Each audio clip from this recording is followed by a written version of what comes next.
Hello there. Welcome in. Glad to have you, whether you're listening on Extra Sports 1300, 740 KVOR, or whether you're listening on the streaming apps of those two fine radio stations, which are free to download and they are free to use, and both sponsored by Diversus Health, mental health, and well-being for all. A veritable cornucopia of sports topics await you, and I'd love to get your thoughts at 719-247-1313. You could call or text into the show that way. Or if you're watching the show anywhere you scroll, you could drop a comment right there on the live stream. Let's get started with Bo Nix today, shall we? Bo Nix, much has been talked about when it comes to his ankle. In fact, Bo Nix is kind of weirded out by the whole thing. This was him at minicamp.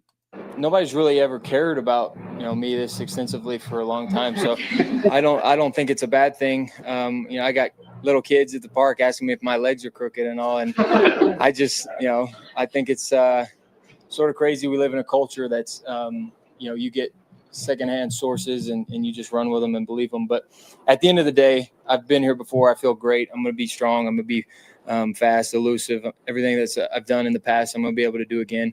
And it's a broken bone, for crying out loud. Everybody probably here has had an issue with a broken bone, but and you end up right back the same. So I feel really confident in myself and my training, and it's not going to hinder me at all. But that's not the end of it. Bo Nix saying that he's going to get back to where he was. He was asked about his ability to run, which I have said, if he's going to enter the upper echelon of quarterbacks in the league, that's his ticket there, to become one of the most dynamic runners at the position, become a dual threat.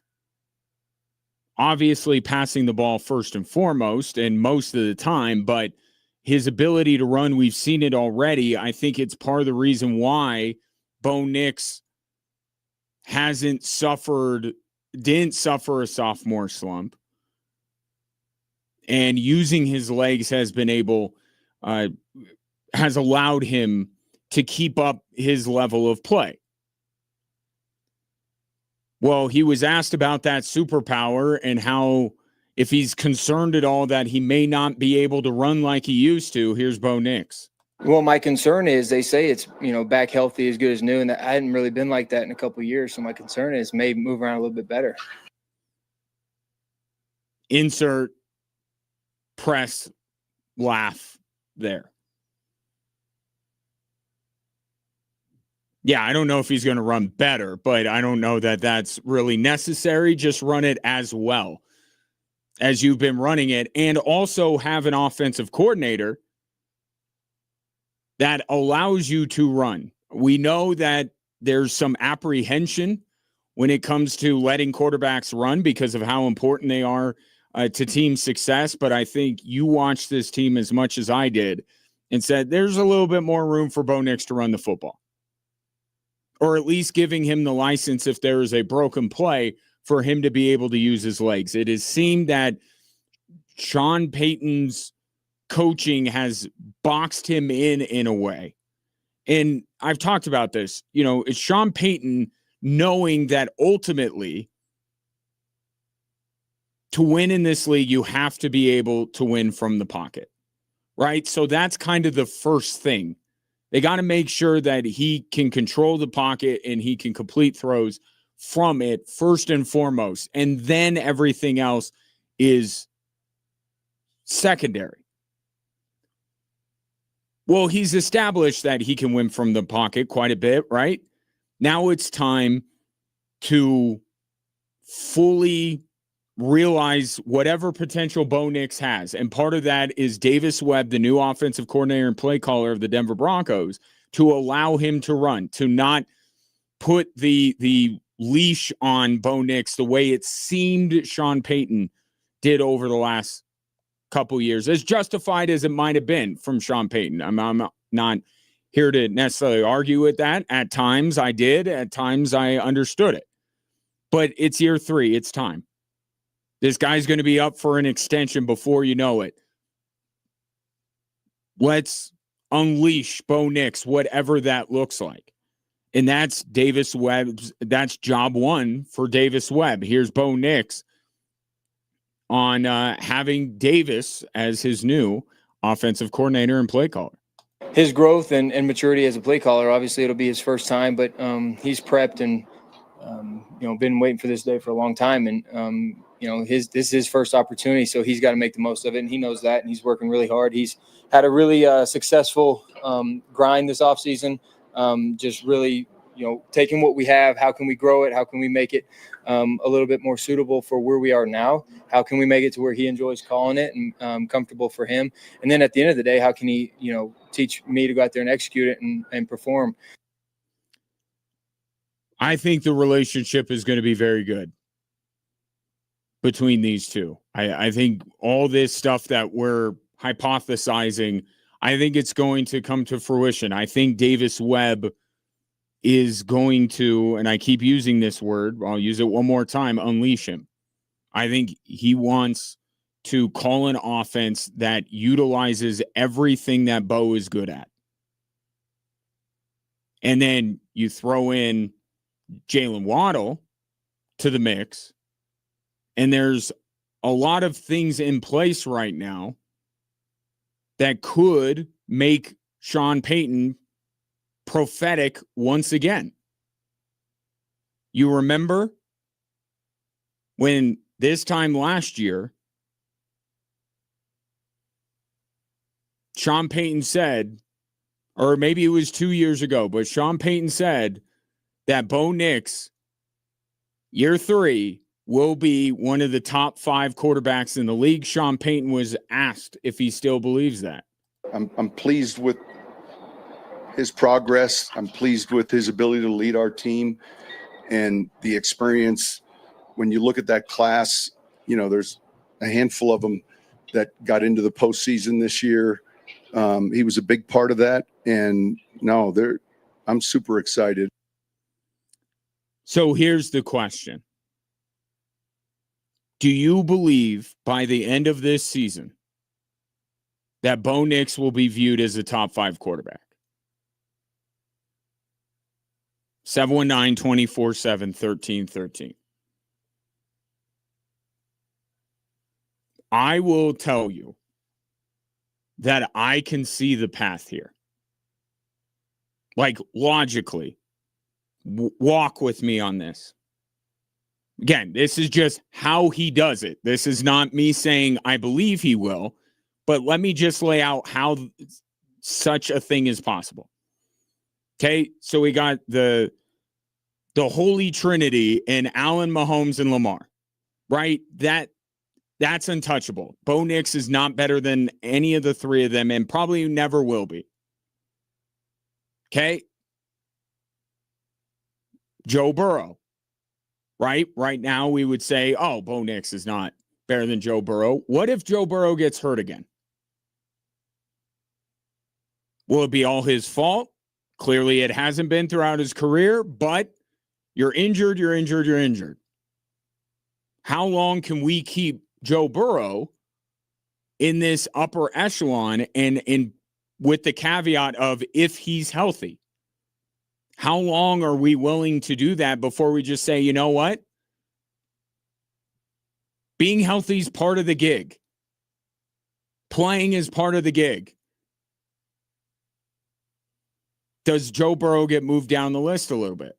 Matthew Stafford, who I would say right now is right outside of that top 4 at number 5. What is he, 37 years old? And no one is going to say that Bo Nix by the end of this year has a greater career than Matthew Stafford. This is more of a power rankings thing, right? What if Matthew Stafford turns into 2015 Peyton Manning and the football leaves him? He just can't do it anymore. Okay, that's somebody who's a little bit vulnerable. And then you get into the meat of the rest of the top 10.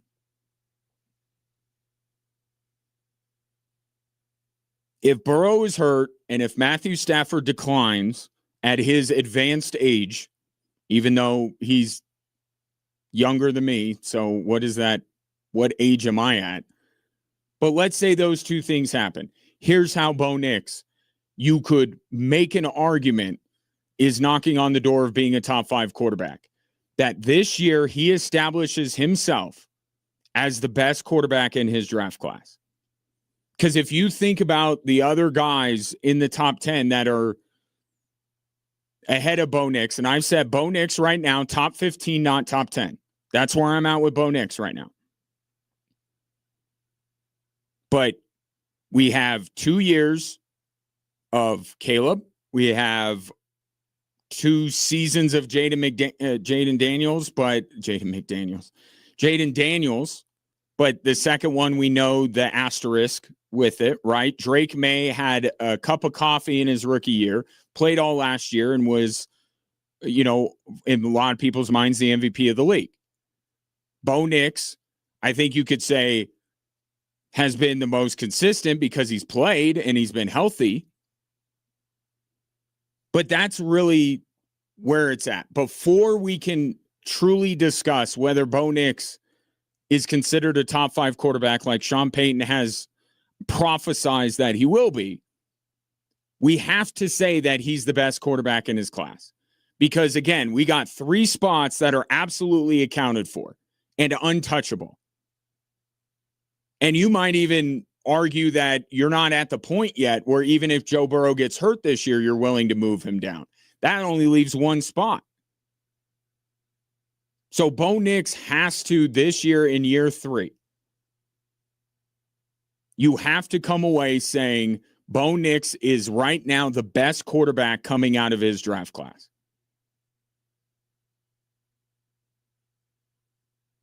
And I think you could say that for if you were in Chicago or Washington or New England. And we're having the discussion about your quarterback potentially being at top 5 in the NFL. I think it's very difficult to have a real discussion about Bo Nix being a top 5 quarterback when he's barely in the top 5 in his own draft class. As great of a draft class as it is, I mean, we're talking superlatives here. To be one of the top 5 quarterbacks in the NFL is rarefied air, and they're all great, right? To be one of the 4 or 5 best quarterbacks in what appears to be a loaded quarterback draft class. We thought it was pretty good going in. We might think it's even better now. Not knocking him. I'll put Bo Nix above Michael Penix right now. I'm good with that. Caleb, Jaden Daniels, and Drake May, I don't think so. And now we're starting to move Bo Nix out of the top 10 once you get here. So this year, you have to come away from this year saying Bo Nix is the best quarterback in his draft. If you say that, then you can have the discussion about him being top 5.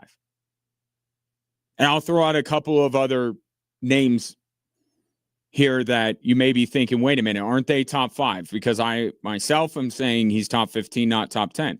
Give you a couple more. Are we collectively out on Justin Herbert? And are we collectively out on Jordan Love? I think a lot of people are, and more will follow if Justin Herbert and Jordan Love don't finally do what we think they are capable of doing this year. I've cleared a path. Be the best in your draft class. Matthew Stafford ages, Joe Burrow gets hurt, and we collectively as a football viewing society say we're done with the Justin Herbert and Jordan Love stuff.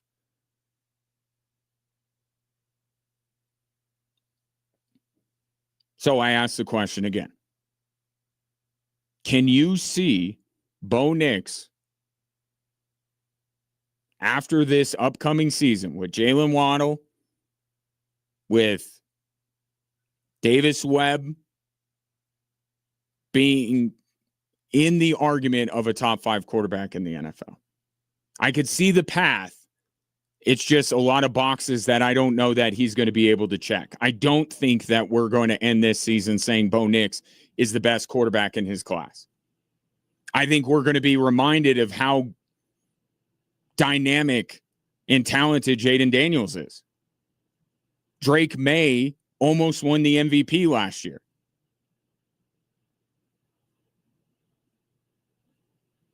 I don't think he's going to be at the top. And it could be 4 really good quarterbacks.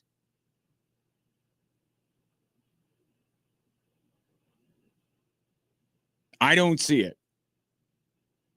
But to end this segment on a hopeful note, kind of almost everything Sean Payne has predicted has come to fruition. If you really think about it, he's been pretty accurate on these things. Interesting year from that perspective, but also the more important thing, which is they got to pay this guy here pretty soon. So whatever he's going to be, he's got to show it now. And then we'll decide if that's top 5 and how much money that has earned Bo Nix on his next contract. 719-247-1313, just getting going with this Thursday edition of the show.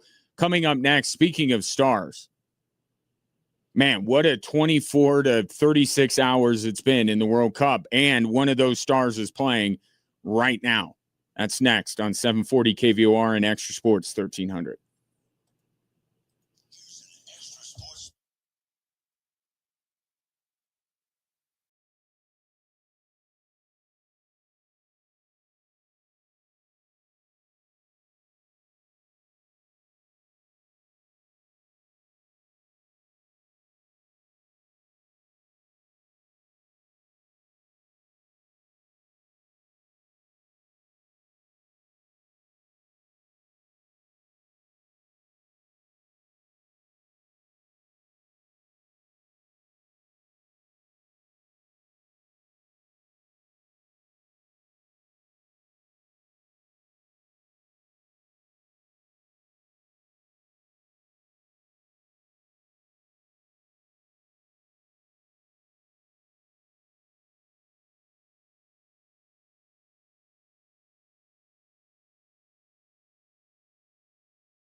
PBR Space Cowboys, presented by the U.S. Space Force, coming to Falcon Stadium this Saturday. It will combine elite team bull riding with one of the best concerts you're ever going to find with Grammy Award-winning superstar Tim McGraw and country superstar Chris Jansen. Again, that's this Saturday, June 20th at Falcon Stadium. If you would like to go, I have a 4-pack of tickets for the 13th texter to text Cowboys and their name to 719-247-1313. What a 36 hours we have had in the World Cup. And 2 days ago, it was, open season for people who hate ties, right? This is an American. This is why we hate it. We need to have a winner. And because everything was a tie. And it's fine, arguing. I'm okay with ties. I think especially in the World Cup, you look at some of these matches, like how about earlier today? The Democratic Republic of the Congo ties a team led by Cristiano Ronaldo. I mean, I know we want a winner as Americans, but I mean, people are celebrating the Congo like they won the World Cup. I mean, that is a phenomenal moment for them. And in the fact that they tied them, they were on their level. That's what that signifies. That day, they were on the same level as one of the best teams in the world in Portugal, led by one of the best players ever in Cristiano Ronaldo. Well, we got to go to 3-on-3 extra time or something just so we could get a winner. But fine. We had 5 ties in one day. I understand it's a little bit much, but some of those ties are actually really exciting matches and actually phenomenal results for some of these teams. But yesterday was the day that you show a friend of yours, a family member that's I don't know when I'm going to get in the World Cup. I'm not a big soccer person. That's the day you show them. And you show them Kylian Mbappe scoring a pair of goals for France. And then you show them Erling Haaland and just the force of nature that he is in scoring 2 goals for Norway. And then you show them what the GOAT did last night. A day that had Kylian Mbappe and Erling Haaland each scored 2 goals. Right now, the two of them at the forefront of the discussion of the best player in the world right now, because Messi's playing in MLS. So out of sight, out of mind for the European soccer fan. And then Lionel Messi, who plays for an MLS club, goes out and hangs 3 on Algeria. The first time ever, soon to be 39-year-old Lionel Messi has scored a hat trick in the World Cup and ties the World Cup goal scoring record. And he'll probably break it by the 10th minute of his next match. And I looked at Lionel Messi. I watched that match and I went, does he know? Does he know what happened earlier today?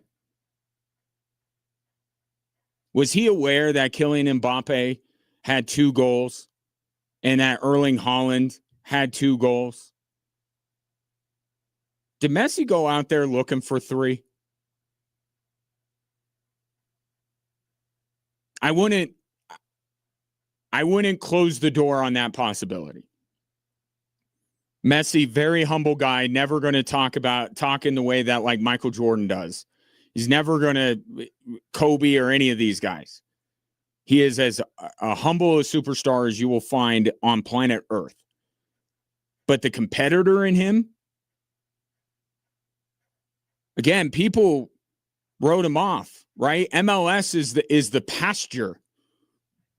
It's the coworker in the country, right? Where you go out and that's where you retire. That's where your career comes to an end. And that's what many people thought Lionel Messi was doing. Take the money while you can, go to America, and just fade away. Nah, it's not Messi's plan. And if you've been watching him in MLS, you know that this dude still has plenty in the tank.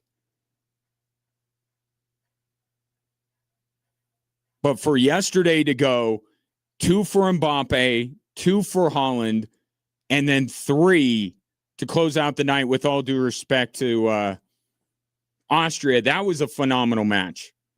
By the way, if you're a fan of Pac-12 After Dark, you need to check out the World Cup After Dark. These matches late at night in Santa Clara or in Seattle, they're phenomenal. They may not be teams that you especially care about because the scheduling is very intentional, but man, are you treated to some wild soccer. And that's what it was last night with Austria. But what a day. And then you follow it up. You wake up this morning and you go, we had Mbappe, Haaland, and Messi all at the top of their game in their first match of this World Cup. And you wake up to a doubleheader of Ronaldo and Harry Kane.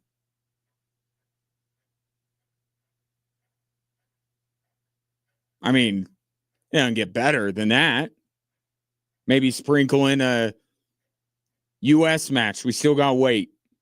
And we'll get into the U.S. men's national team coming up a little bit later. But I mean, what a soccer fan's dream to get Mbappe, Haaland, Messi, go to bed, wake up the next morning, looking forward to Cristiano Ronaldo and Harry Kane. And what I will say is Harry Kane has delivered. Scored on a penalty kick and just a header goal for his second that I just went, wow. I was watching it and I go, wow. That's all I could say. So he's got to England right now, 3-2 up on Croatia. Still plenty of time left in the match, probably more than a half an hour. Keep you updated on that. But Kane has delivered with 2 goals of his own.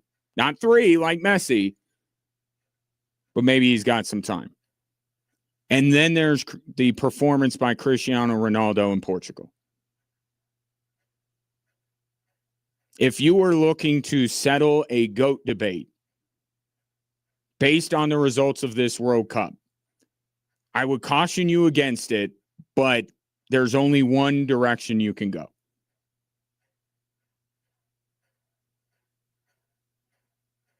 Messi, and I get Ronaldo's older than Lionel Messi, but 2 years, right? We're essentially talking about 2 years separation between Messi and Ronaldo. Messi gets 3 goals. Cristiano Ronaldo doesn't even get a shot against the Democratic Republic of the Congo. Doesn't even take a shot.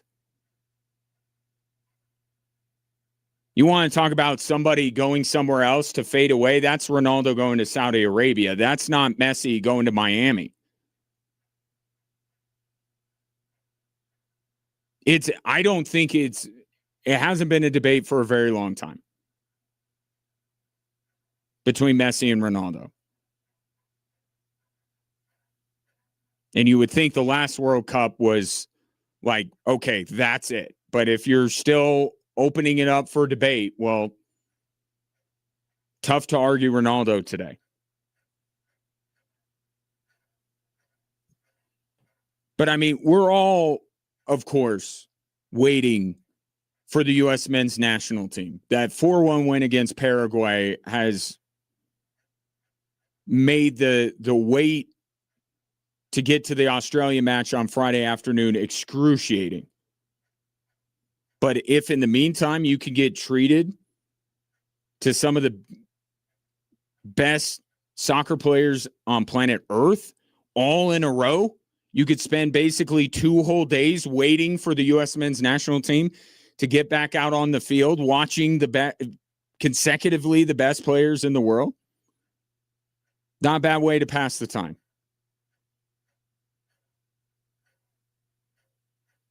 And then the matches that don't feature Mbappe or Haaland or Messi, you get just absolute chaos.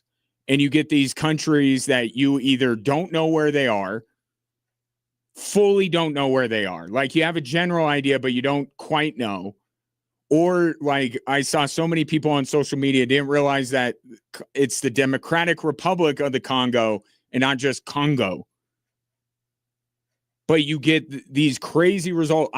There's always a tipping point, right? And we've talked about expansion in the NCAA tournament. We've talked about it in the college football playoff, NBA, NFL, Major League Baseball. Expansion is not necessarily a bad thing, but there is a good number. And a lot of people were worried about that it would water down the product in this World Cup expanding like it did. I don't think they found that number. Or maybe they did find it. Maybe this is the number.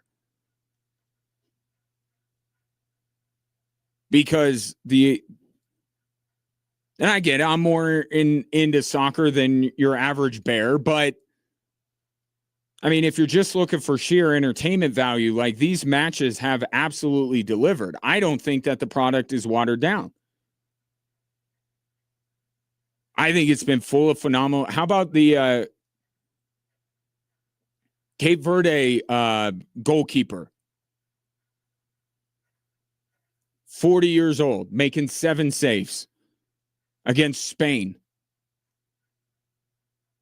And some of these games have been crazy. It's been really good so far. And yes, it helps. And the most important thing in terms of making the World Cup enjoyable is the U.S. men's national team doing well. So that's at the top of the list, is what they did to Paraguay. And a lot of these good vibes can be killed if the Australia match doesn't go well. But I think it's been a phenomenal World Cup. And this one I got on in studio has been great. Harry Kane with a pair of goals, and at the hydration break, that, nothing's perfect. The hydration break is kind of dragging it down, but 3-2 England over Croatia.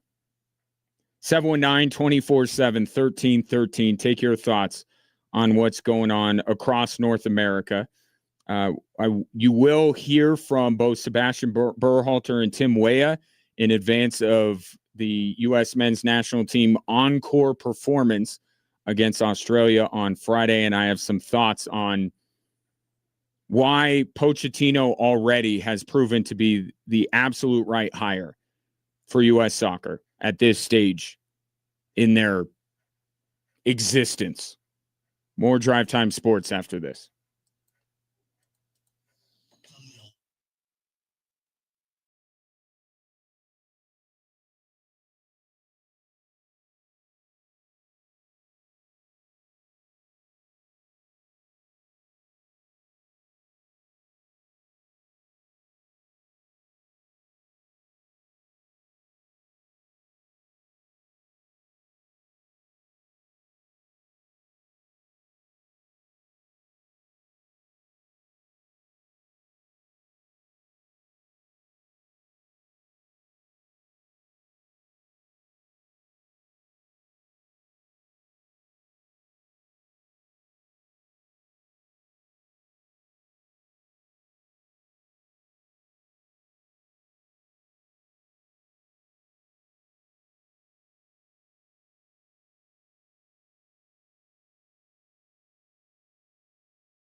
Congratulations to Jeremiah, who won a 4-pack of tickets to see Tim McGraw, Chris Jansen, and Elite Team Bull Riding at PBR Space Cowboys this Saturday at Falcon Stadium. If you did not win, do not worry. More opportunities await you on this very radio program. So hang tight. But for now, Jeremiah is the winner. This coming in from Grady. I love this text because we're bonding over our shared hatred of the stupid hydration break. Grady says, do they get juice boxes and orange slices at the hydration break?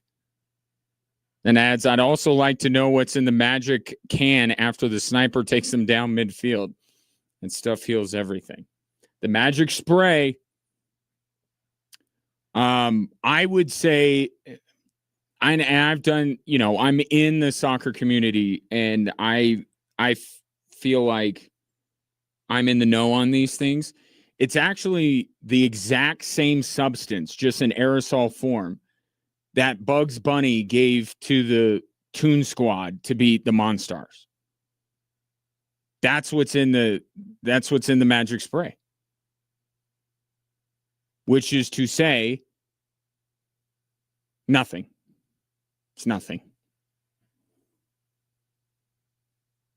Because that nothing caused them to get knocked down at midfield. I know what you're getting at, Grady. It is fugazi. It is not.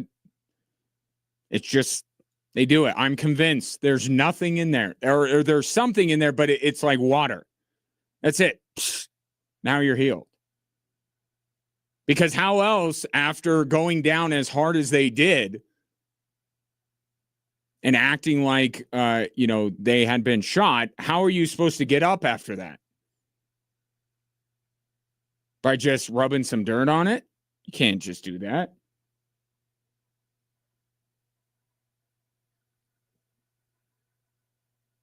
The hydration break is garbage, though. Absolute garbage, and is just a way to sell more advertising. And the first time we had the hydration break in a commercial, Fox got in trouble by FIFA because they played too many commercials or took too long in their commercial break. We don't need it. It is just a desperate ploy to squeeze every last red cent out of this tournament. It's not enough that you expanded the field. And I'm all for expanding the field. It's been phenomenal so far. Just saying. Just like when we expand things, there's a number that you could cross where it's too much. It's the same thing with money. Right? If you are FIFA or a television network, at some point, you're just going to be viewed as greedy. And the hydration break is that inflection. That's the tipping point. You're being too greedy. Let's keep it going. It's kind of part of the thing that soccer delivers, is that it's nonstop action. It keeps going. And you're stopping it in 75-degree weather. Like, come on now. I would actually think it would be more legitimate if they were to hand out orange slices in a Ziploc bag to all of the players. Then I go, well, obviously they need this. They need the orange slices break. Still 3-2, England over Croatia. They're in the 81st minute. This coming in from my Switchbacks broadcast partner, Roland Vargas. Superior World Cup nickname matchup at 5. The Black Stars against the Canalmen. It's Panama and Ghana. I think that's what it is. I'm looking forward to tonight.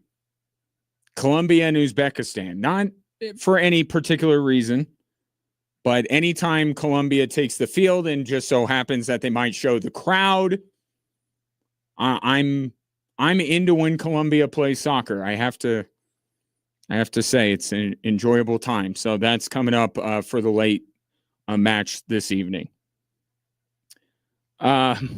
Just when you thought that Vegas couldn't Vegas anymore, John Tortorella, the coach that saved their season with 8 games left, took them to a Stanley Cup final,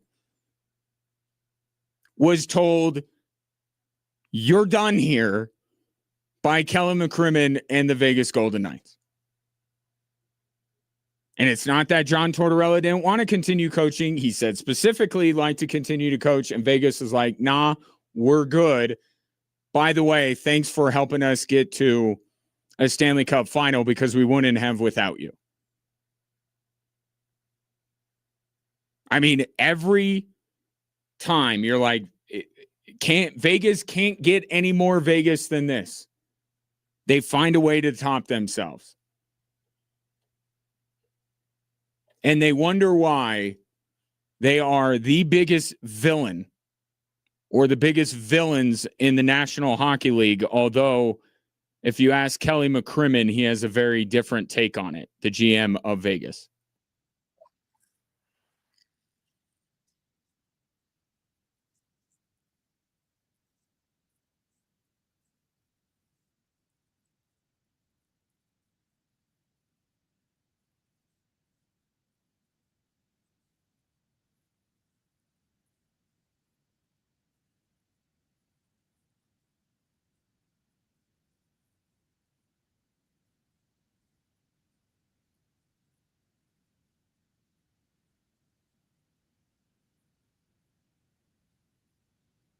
Months was the end of that. Kelly McCrimmon is trying to, talk about how good his organization is, ends up trashing Seattle because they haven't been able to achieve the same level of success. And this is on the heels of Jack Eichel being asked about the thing and saying that it's not on anybody's notes. There is a willful ignorance.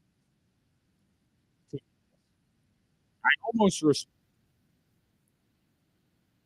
They know why. Okay? And if Seattle is it only because we want? Absolutely, we don't care about teams that lose. But we had some problems with Seattle in year one, and they screwed it up. They deserve their own criticism because they had a helping hand to get into the league, and they botched it. But yes, part of this is about winning. This is America, after all. We do very much care about winners and not losers. All I can say is they win. To Kelly McCrimmon's point, yes, that is part of it, but it's a small part of it. It's more the lengths they will go. Why do you have 3 very distinct different teams, Kelly McCrimmon? Because you kick them to the curb the minute you feel like they're no use for you. And that rubs people the wrong way. What you did with Marc-Andre Fleury, and it wasn't really McCrimmon so much as his predecessor, but the organization, what they did to Marc-Andre Fleury, it started there and it's continued. The way they change out goalies, the way they change out coaches, Bruce Cassidy being fired. How about the fact that you didn't let him interview anywhere? Now McCrimmon is saying that they allowed him to interview with one team. We don't know what that team is. Can't be Toronto, because why in the world would they decide on Jim Hiller if they had a chance to get Bruce Cassidy?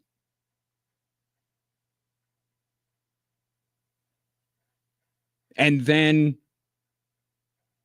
Carter Hart. And I understand why Vegas doesn't acknowledge that.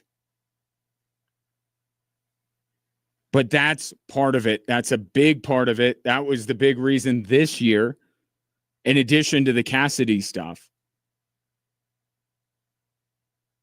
But it's willful ignorance. And Jack Eichel saying it's unknown. Nobody's saying that the city of Las Vegas is the reason why the Golden Knights are hated.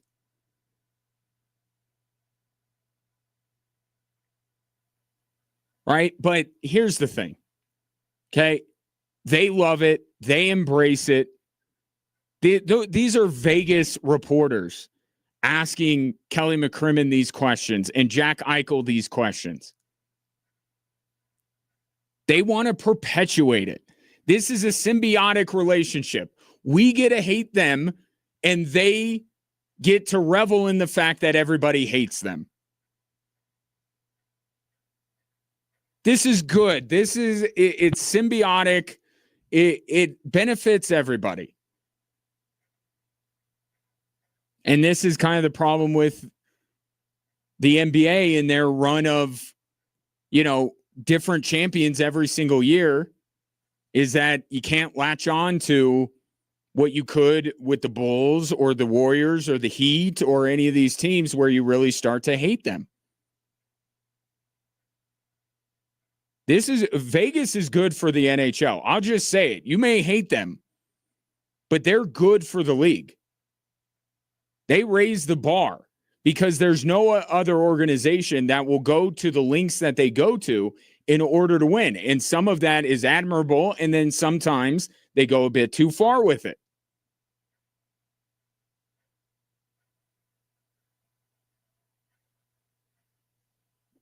But they know well why hockey fans don't like them. And if they end up getting Dylan Larkin, because Larkin boxes in the Detroit Red Wings and forces them to trade him to Vegas because he says no to all these other places, it's just going to keep doing. But Vegas, I'm not saying Vegas needs to apologize. If Dylan Larkin did the same thing but wanted to go to Colorado, I would have a hard time saying, no, Dylan Larkin, we're good here. It'd be tough. They are a destination. Guys do want to play there.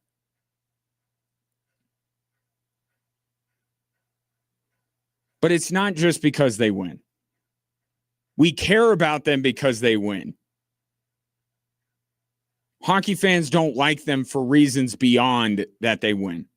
They're hardly a dynasty. Like Florida just won back-to-back. That winning is not the reason. Winning just puts you on our radar. Winning puts you on the map. And then we formulate our opinions about you. It's all the other stuff that people don't like. So John Tortorella goes away. If I'm John Tortorella, I make this my deal. I embrace this. I say, you know what? I'm the fixer. I'm the bar rescue guy. I'm Gordon Ramsay in Hell's Kitchen. You just bring me in. Or I guess is it Hell's Kitchen? Kitchen Nightmares. I don't watch these shows. You're having trouble, bring me in. John Tortorella, even start a reality show. It could go on the NHL's YouTube page. John Tortorella comes in with about 10 games left in the season for, I'll say, the Toronto Maple Leafs this year, because I don't get why they made the hire they did at head coach, and we know what that team has been going through. John Tortorella shows up in Toronto, will not live in Toronto because he's been very clear about that, doesn't want to live in Canada, but resurrects, saves the Toronto Maple Leafs season, gets them deep in the playoffs, then leaves and goes to another city. I'd embrace it. More Drive Time Sports after this.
Welcome in. Great to have you.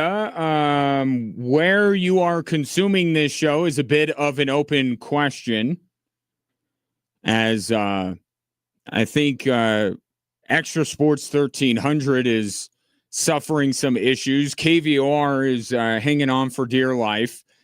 So the streaming apps, I think, probably, if you're listening to me, I'm coming in loud and clear. That would probably be the place, or you're watching the show anywhere you may scroll. This is why we do this. Give you many an option.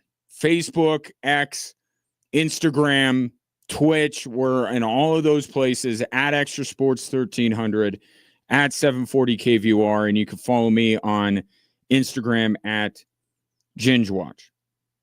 So we'll proceed. Wonder if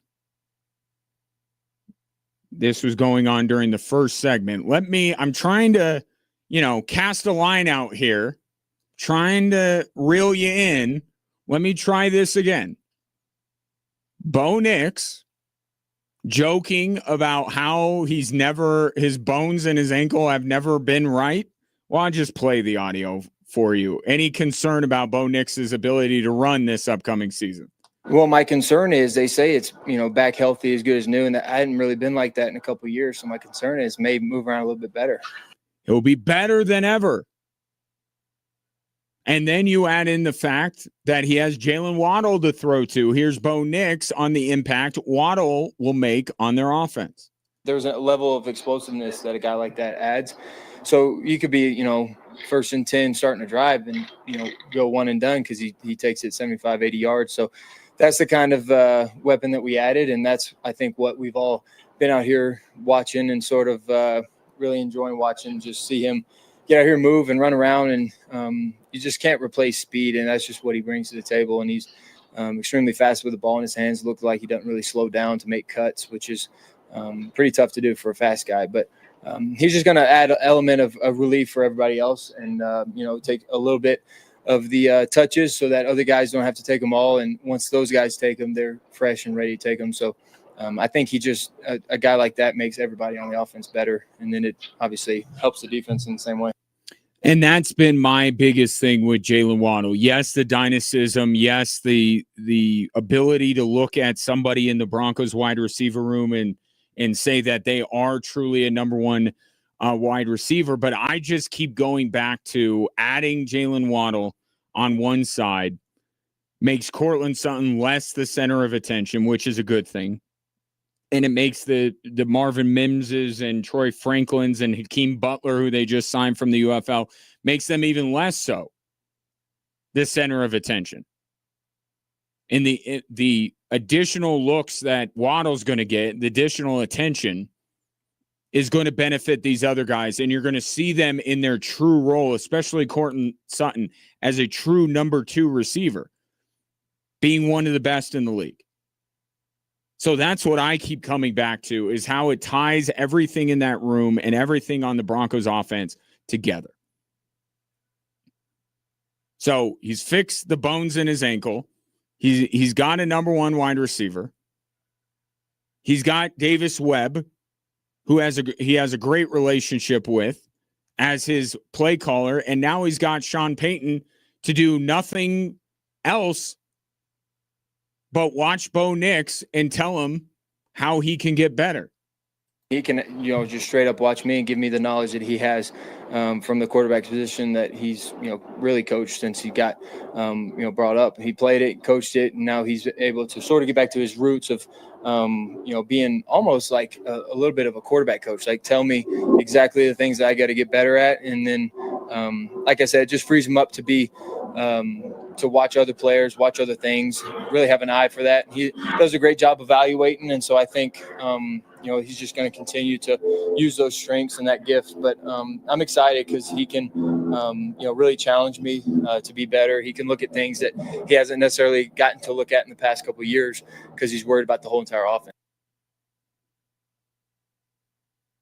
So, and that's been not as discussed as much, the impact of Sean Payton being, and it does describe that CEO role.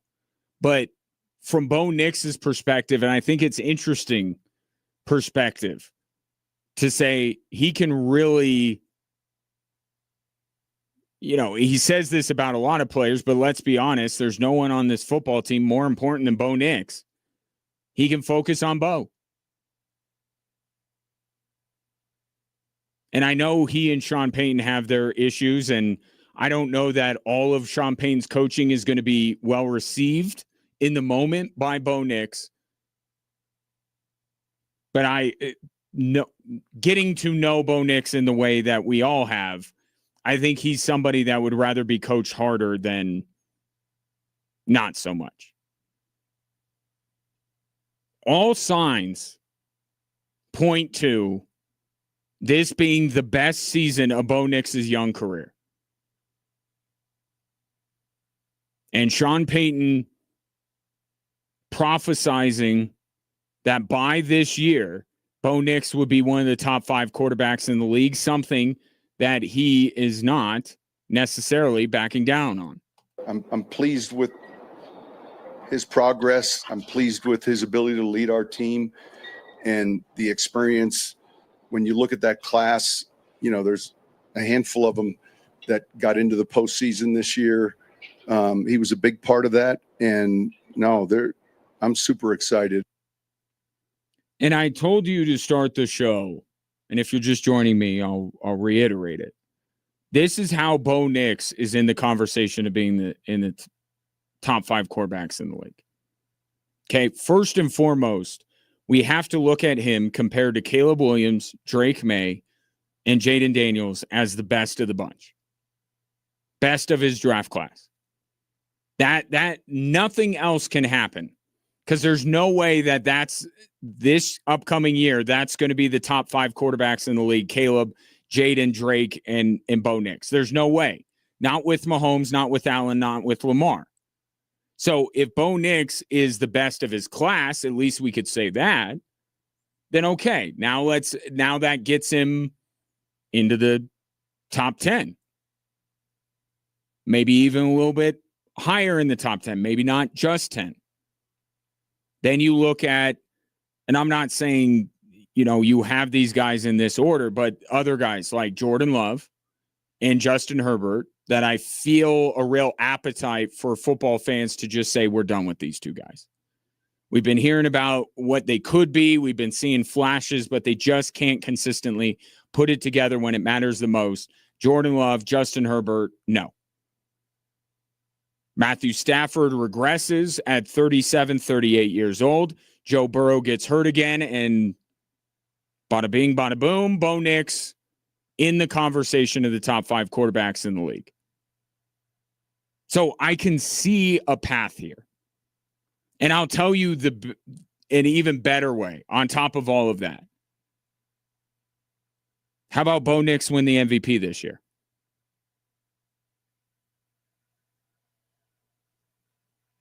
Tell me why Bo Nix, with an ankle that's stronger than ever,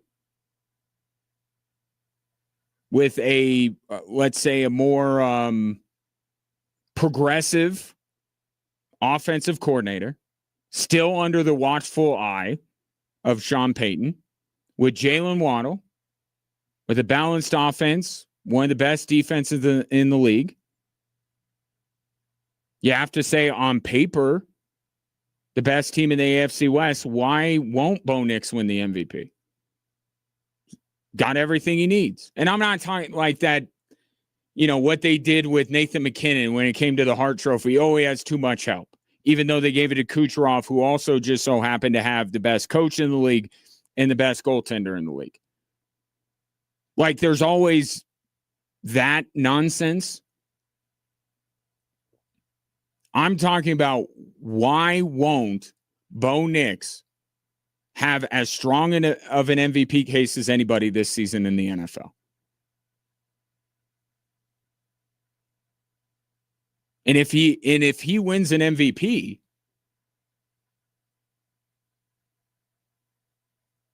doesn't that he beats out Jaden Daniels, he beats out Caleb Williams, he beats Drake May even.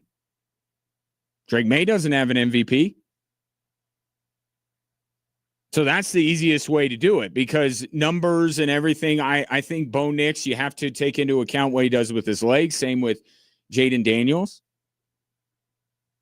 The clutch factor that Caleb and Bo Nix have. Like there are a lot of different ways to assess one quarterback to the next and compare one to another. But here's the clearest way to do it. Bo Nix was the MVP. Daniels, Caleb, and Drake May don't.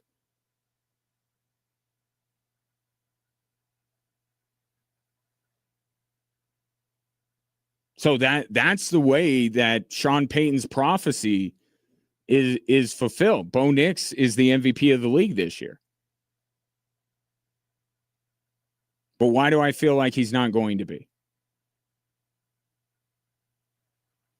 And I'm legitimately asking.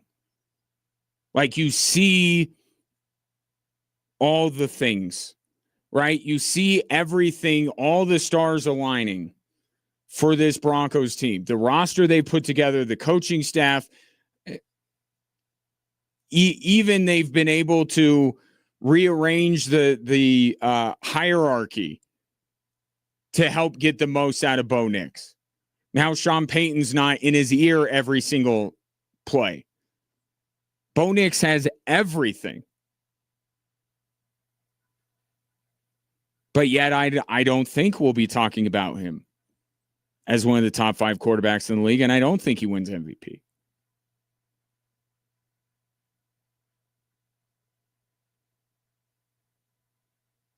But we could very well get, statistically, the best season of his career.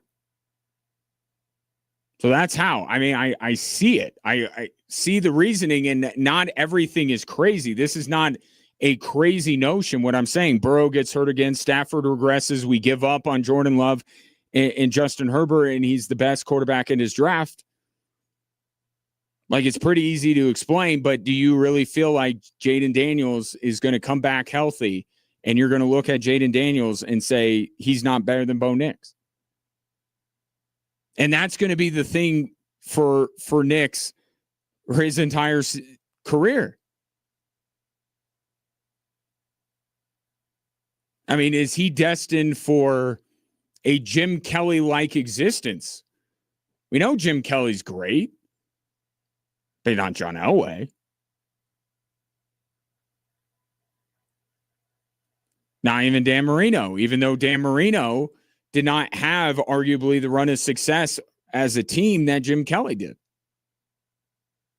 But we just don't. It's Elway, it's Marino, and then it's Kelly. It could very much be that same way for Bo Nix, no matter what he does. It's like, wow, this Bo Nix guy, way better than I thought, but not better than Jaden Daniels. Not better than Caleb.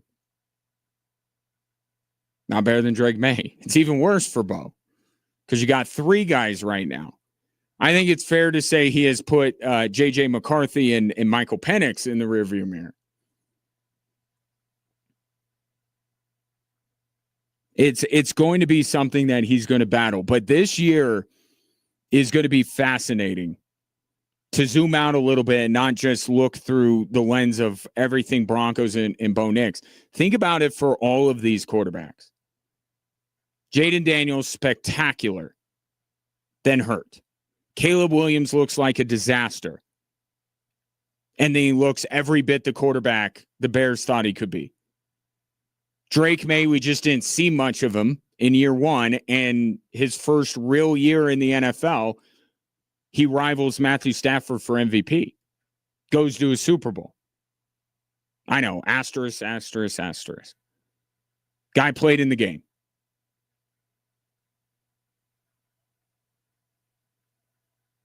Can Drake May follow it up? Who's the real Caleb? What does Jaden Daniels do if he's healthy? And then there's Bo Nix. And I don't think any of the teams, New England, you could argue by adding A.J. Brown, certainly.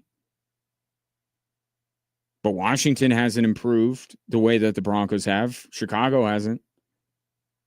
But it's going to be a very interesting year for all of those quarterbacks. We'll just get a front row seat to one of their stories. 719-247-1313. Will Bo Nix be considered one of the top 5 quarterbacks in the league by the time this upcoming season is over? Coming up next, you will hear from members of the U.S. men's national team as they get ready for their encore World Cup performance against Australia.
Our outstanding engineer, Bill, is on his way to try and rectify what is the issue on Extra Sports 1300. If you have made your way down the dial to 740 KVOR, if you've jumped on the live stream of the show, I appreciate you hanging with us. There's been a lot lately that is out of our hands, but we got capable hands to fix it. So hopefully we'll be back up and running on Extra Sports 1300 here momentarily, but glad you were able to find the show via the many other ways.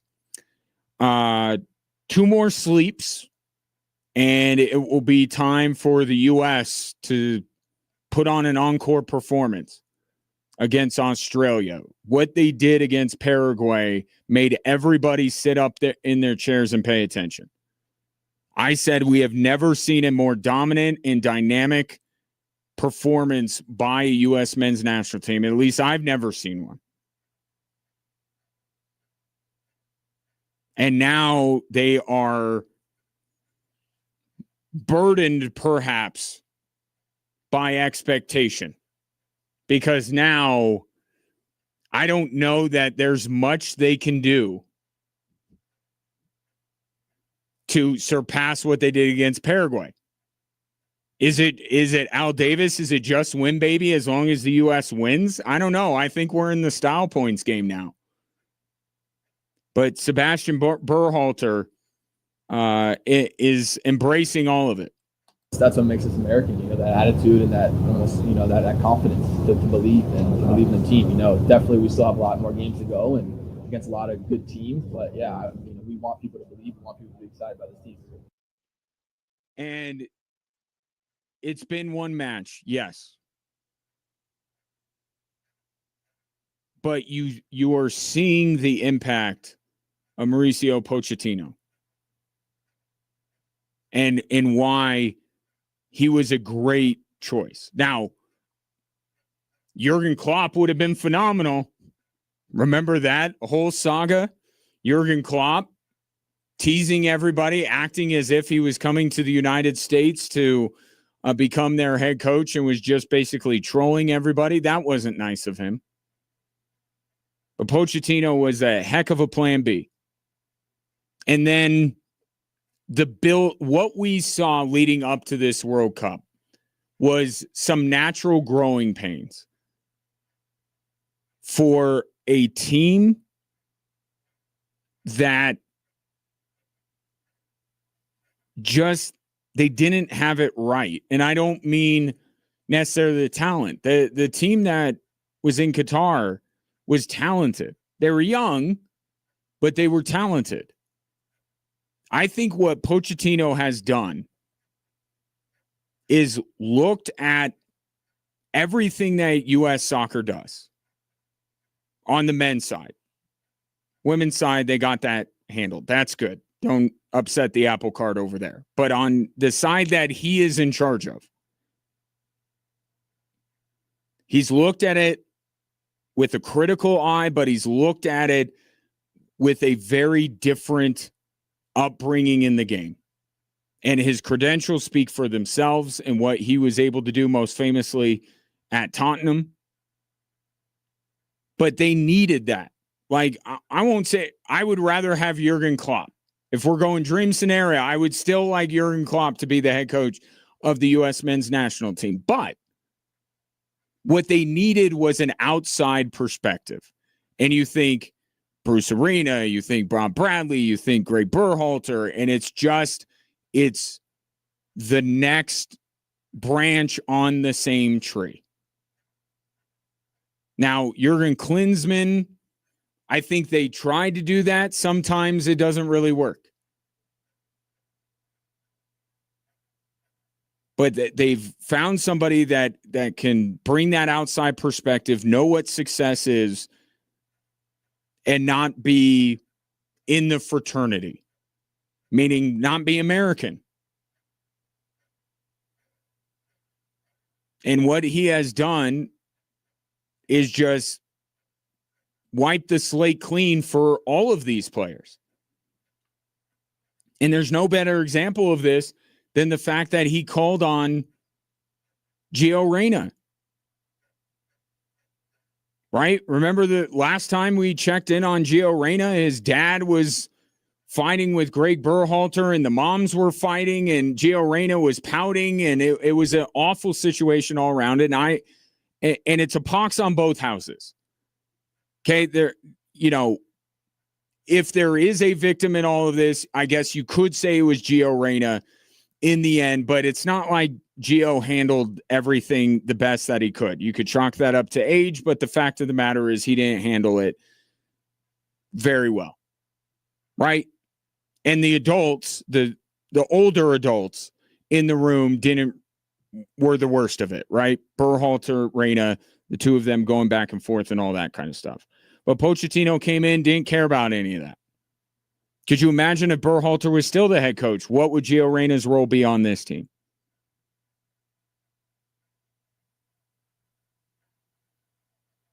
Pochettino came in, evaluated everybody, tried some things. Didn't have a ton of success leading up to the World Cup, but they got it close to right at the very end. Right? That Germany match, you saw, okay, this team, they're not going to be a disaster. They're going to compete. They figured out some things, and then they just popped against Paraguay. But it has been so refreshing to have Pochettino in there. I can say, and I will continue to say that I would love to have Jurgen Klopp more, but it's hard to imagine. I mean, in some ways, if you believe everything happens for a reason and timing is everything, maybe Pochettino is the right man for the job right now, more than Jurgen Klopp would have been.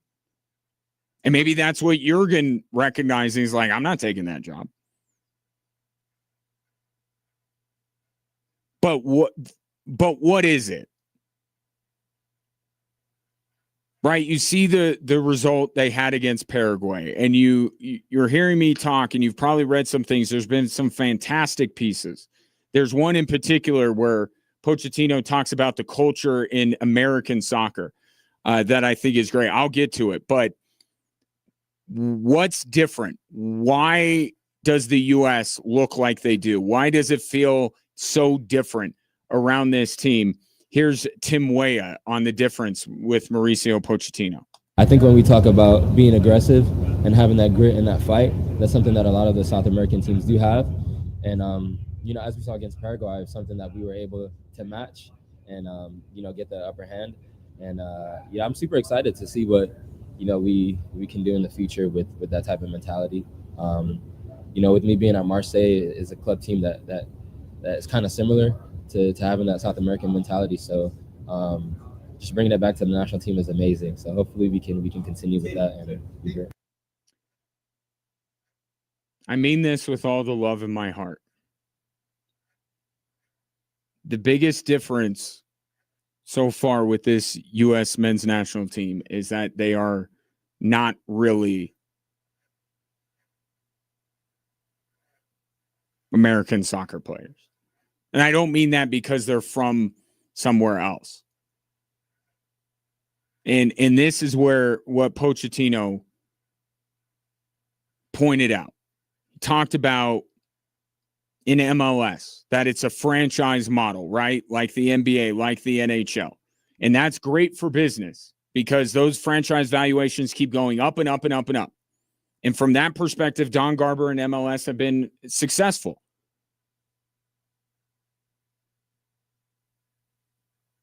But it creates a little bit of entitlement. A little spoiled. The youth sports system, and I can apply this beyond soccer. This is every sport. The youth sports system in this country is wrecked.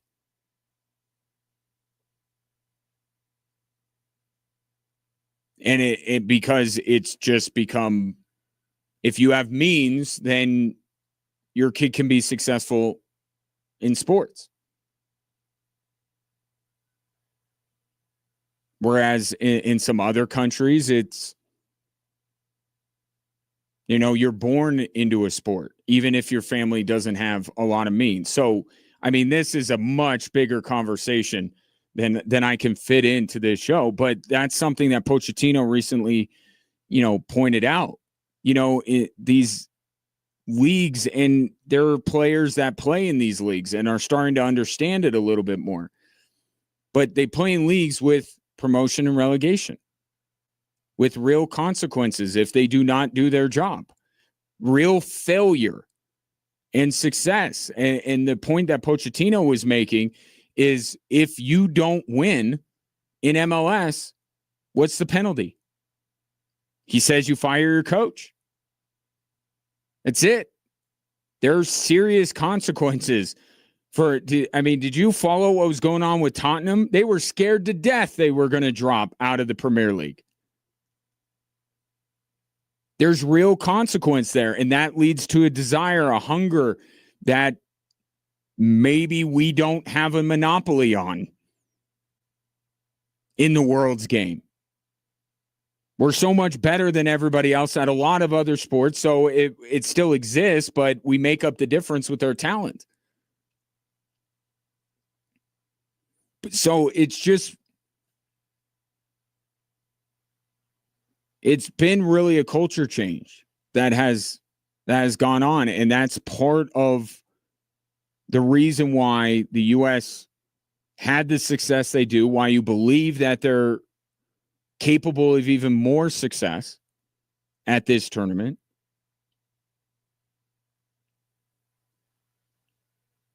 It's right alongside with the talent. The talent they have obviously is tremendous and is uncommon for U.S. men's national teams in the past. The golden generation, right? But it's also the coach and the culture that he has instilled in this team. And we'll see if it holds up and we see another performance to be proud of on Friday against Australia. The lingering question, will Christian Pulisic play? Not practicing with the team, doing his own work on the side, 2 days out. Not super promising. Everyone's saying he'll be fine. He'll be fine. At the time when he left the game, he signaled to people he'll be fine. Well, we're 2 days away. We're less than 48 hours now. Be nice to see him back on the field. You heard from Tim Weah. I think that's the guy that will get the start if Christian Pulisic can't go. At least that's where I would go. Some people talk about Gio Reyna. I go Tim Weah.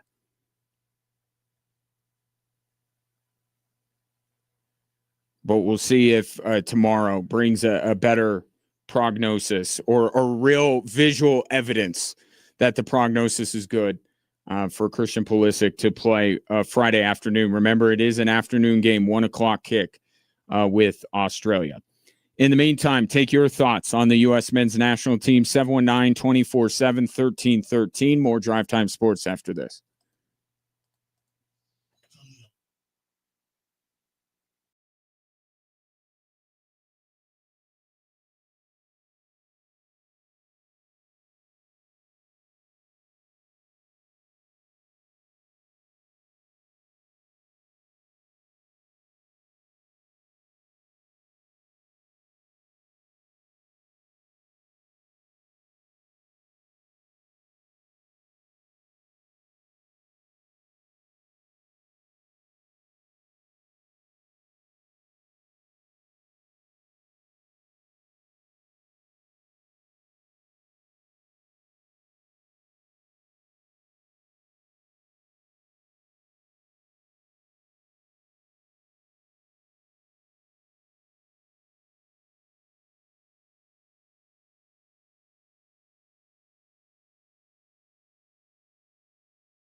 Yeah, might want to bring the stream back from a break. How about that? Amateur hour. So worried about extra sports being down that I forgot about the stream. Apologize.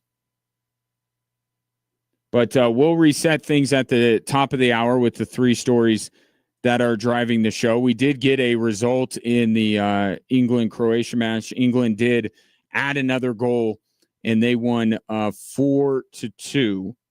Harry Kane with a couple of goals. Kylian Mbappe had 2 yesterday. Erling Haaland had 2 goals yesterday. But the GOAT, Lionel Messi, topped them all with 3. It's been a good World Cup. Highly recommend. U.S. men's national team plays on Friday against Australia. We'll hit the 3 stories that are driving the show coming up next on 740 KVOR and Extra Sports 1300.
Hello there. Welcome in. Glad to have you, whether you're listening on Extra Sports 1300, 740 KVOR, or you're watching the show anywhere you scroll. This is an interactive experience, so please, by all means, reach out. You could call or text into the show at 719-247-1313, or you could drop a comment wherever you may be watching right there on the live stream. Speaking of texting in, congratulations to Jesse, who won our next 4-pack of tickets to the PBR Space Cowboys on Saturday at Falcon Stadium. I'll have another chance for you to win this hour if you are not Jesse.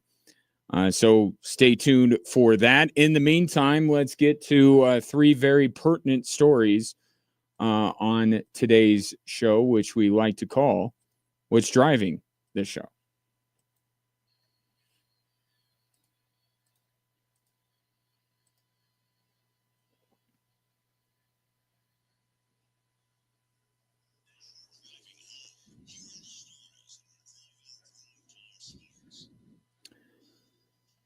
All right, we start with story number 1. Bo Nix back and better than ever. Well, my concern is they say it's, back healthy as good as new, and that hadn't really been like that in a couple of years. So my concern is maybe move around a little bit better. That is Bo Nix. Don't worry about his ankle, or if you're going to worry, you should be worrying if you're an opponent of the Denver Broncos. Of course, a little tongue-in-cheek there from Bo Nix, who had a lot of fun with all the attention we've been paying to his ankle. Kind of weirded out by it, if he's being honest. But look, it's good that he got it done. The lingering question is he truly predisposed to these injuries or not? I guess we will all find out together as we move forward. But Sean Payton says he should be a full participant by the end of the month.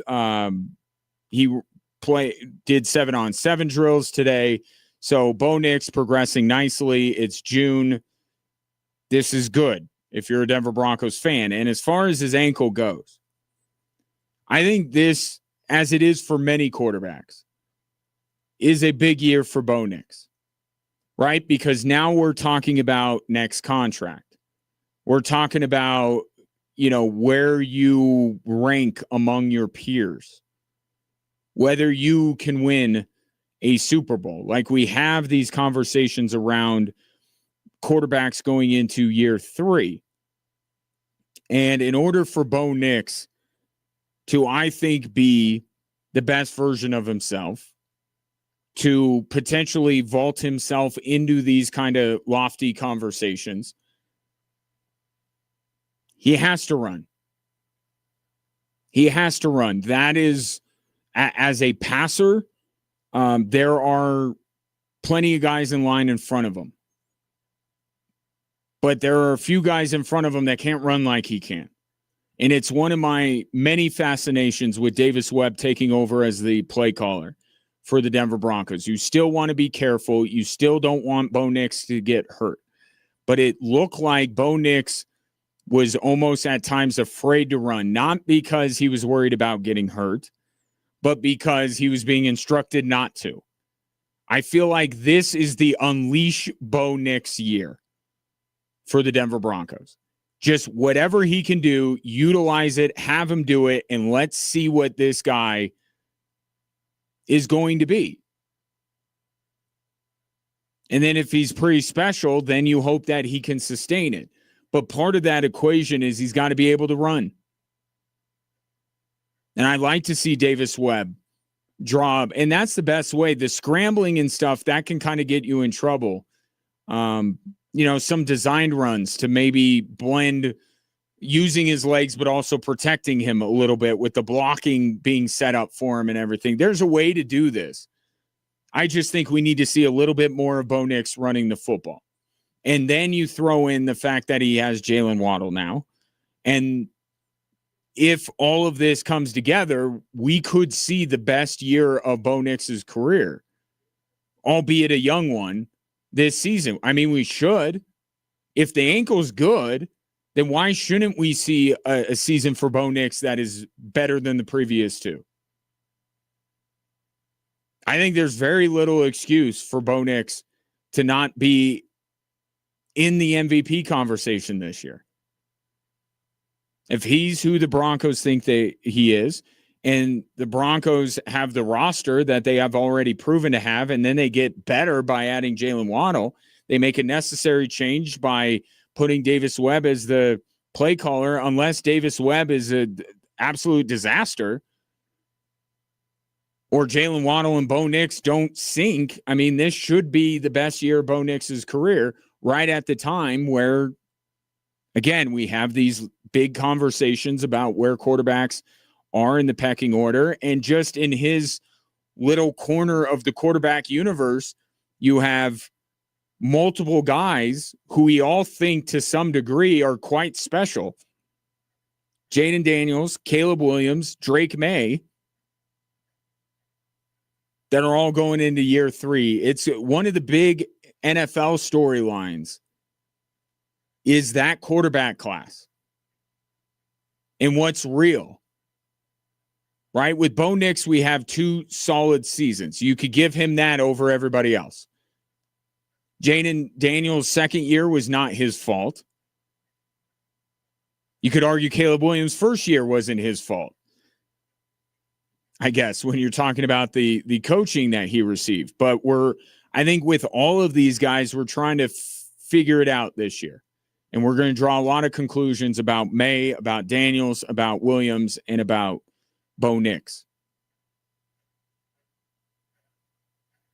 And then, as I said earlier, we're going to get a front row seat to at least one of those guys' stories this year. So obviously great news that Bo Nix is his ankle is stronger than ever, but now here come the expectations. And it's something that the entire Broncos team is going to have to deal with.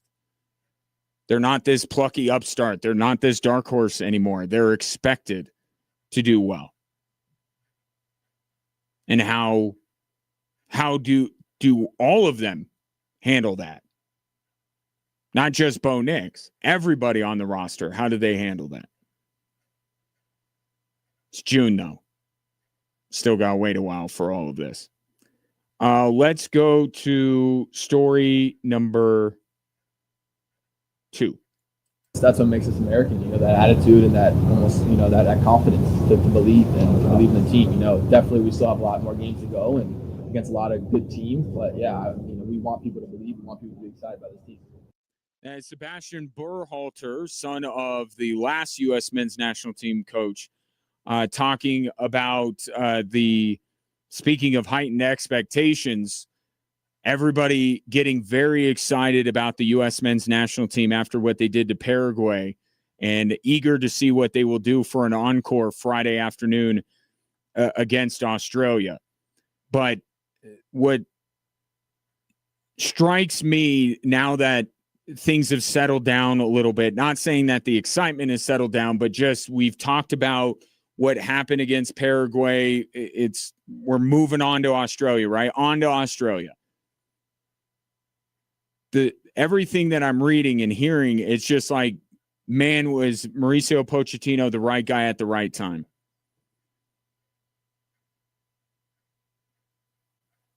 Because he has been able to look at this team from an outsider point of view, wipe the slate clean, and just create a real meritocracy. And that meritocracy has led to some lineup decisions that maybe we didn't expect, but it also leads to the coincidence of Sebastian Berhalter and Gio Reyna, the sons of the 2 combatants last World Cup, Claudio Reyna and Greg Berhalter, being the 2 first guys off the bench. Pochettino doesn't care at all about that little tiff that went on. There's no baggage with any of this, both in terms of the players themselves, but also I don't think Pochettino bears the weight of past, if you want to call it failure. right? I think that Berhalter and Bradley and you go back, and I think some of them had to bear that weight because they're American, right? And their sons grew up in the system and they coach in the system. And here's this outsider that I think he's understanding how big of a deal it is, how much of our population is desperate for the U.S. men's national team to be relevant and to be good. I think he's starting to understand all of this stuff, but he's not burdened by it. He came into a fresh squad and started everybody at zero, and they had to work their way up. That meritocracy, I think, played a role in what we saw last week against Paraguay. Best players in the best spots, regardless of politics or anything like that. And we'll see if they could keep it up. Because it's always on shaky ground, right? We're still in the group stage. It's one match. We all understand that. We're all getting very excited, but it can all go away quickly if they don't perform at a high level against Australia on Friday. I think we're in the style points business now. As good as Australia is, Australia's a good team. See what they did to Turkey, so it's not going to be easy. They're better than Paraguay. But the U.S. can take a little – the gap between the U.S. and their opponent can be smaller than it was, and there's still a lot of room to be really good and impress on Friday afternoon. Let's move to story number 3, which is the Vegas Golden Knights have decided on their next head coach. And he's the guy that was coaching their minor league team. And apparently, all along, this was going to be the guy. If you listen to Vegas general manager Kelly McCrimmon, he didn't want to put him in, Ryan Smith, I believe is his name. They didn't want to put him into the fire like John Tortorella. So it was literally just for Torts to coach this team through the rest of the season. But it is very Vegas, and maybe they have topped themselves by saying, even with what they've seen from John Tortorella, they're like, nah, we could do better. That's what Vegas is always thinking. That guy's good. We could do better. John Tortorella took over a team that was going nowhere, got them to Stanley Cup final. We could do better. We can get our guy. We'll see. See how it goes next year. But it will certainly perpetuate Vegas being the villain in the NHL. And there's been a lot said. Jack Eichel saying, Vegas isn't on anyone's no trade list. Kelly McCrimmon saying you're jealous because they win all the time. And they're missing the point, and they're willfully missing the point. They know why they are hated. They're not a dynasty. They win a lot. In terms of the number of games, they've been one of the more successful franchises over the last few years or since they came into existence. That's why we pay attention. That's why we watch them. Why we, and I say we as hockey fans, I probably don't hate them as much as many people do, but why the hockey community hates Vegas so much goes beyond the amount of games that they win. And telling John Tortorella thanks but no thanks after everything he did kind of perpetuates that a little bit. But they think they got their guy. They think they had him all along. They just didn't want to subject him to being thrown into the fire there at the end of the season.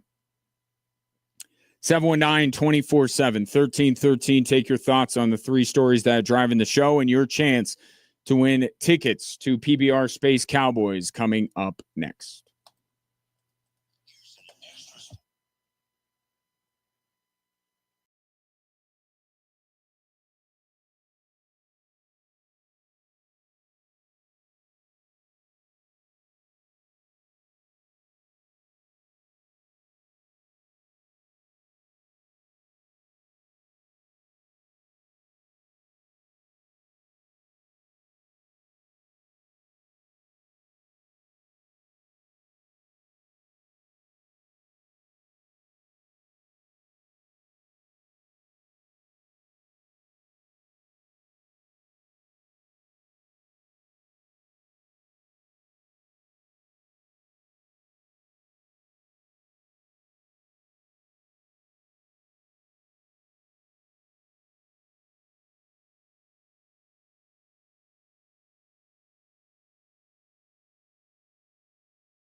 What you doing Saturday?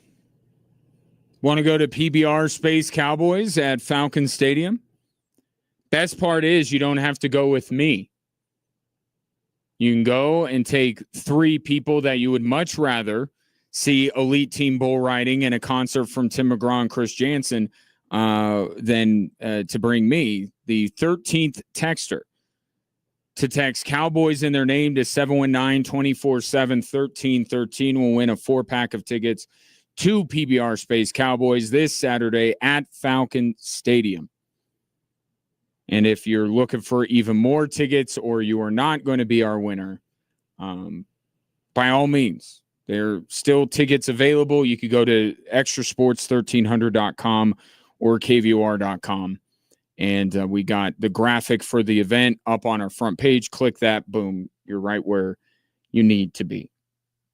Cincinnati has indeed released a statement regarding the claims from Brendan Sorsby's agent that Cincinnati knew all along about Brendan Sorsby's gambling, and yet he played at Cincinnati. Cincinnati saying, we will reiterate what we have said before. All of our student athletes receive extensive gambling education multiple times throughout the year. That's nothing, by the way. I know they do that. That's nothing. It didn't work. All schools do that. But then he continues, and we would never knowingly play an athlete who violated NCAA sports wagering regulations. If we ever became aware of impermissible wagering, we would report to the NCAA and comply with sanctions. Okay. So what we have here is someone is lying. Either Brendan Sorsby's agent is lying or Cincinnati is lying.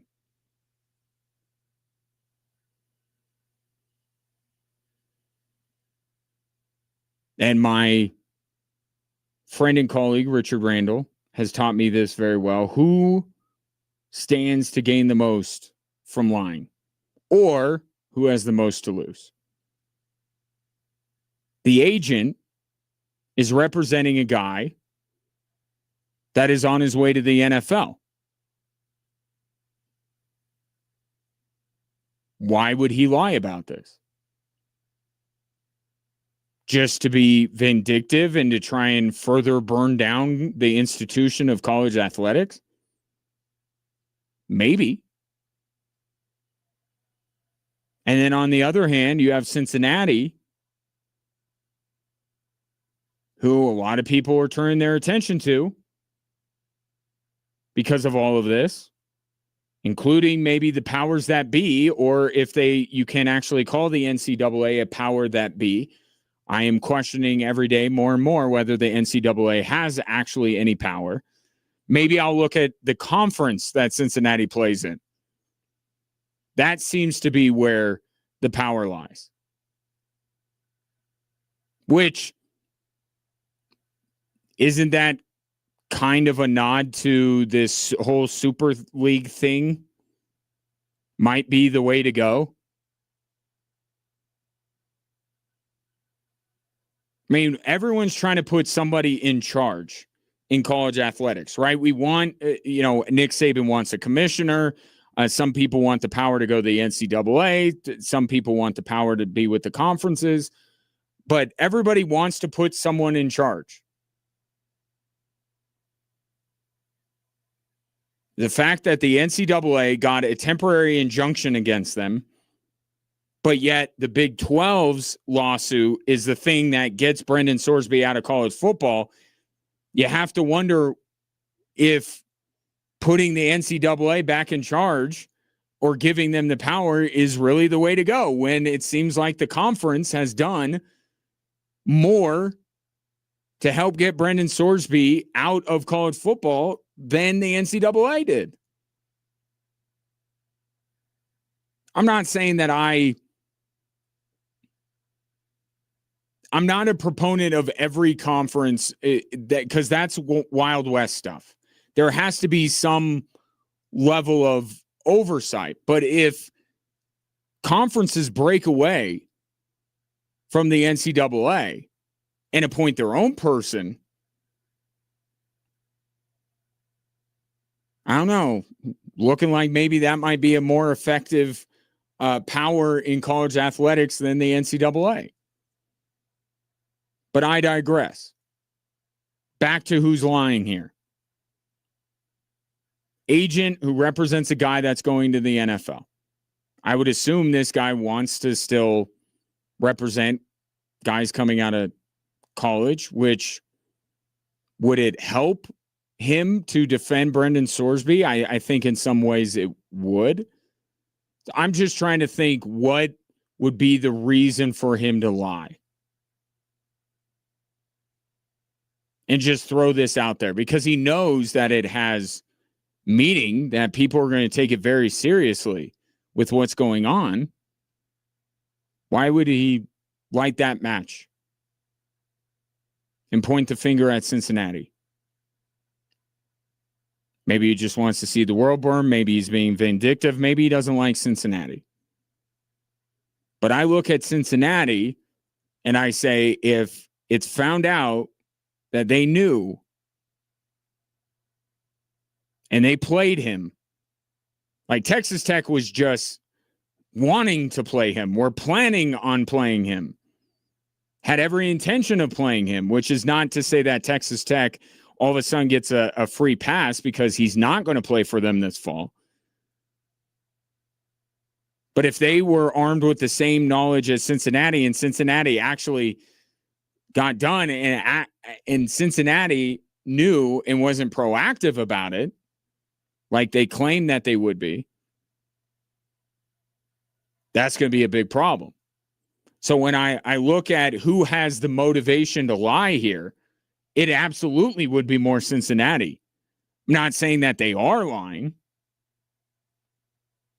And it would have to be proven that they knew. And how would you be able to do that? Is there a paper trail? Is there an email? And who's investigating this? Again, we get back to the NCAA. The NCAA is going to be in charge of this. I'm sure that's going to go amazingly well.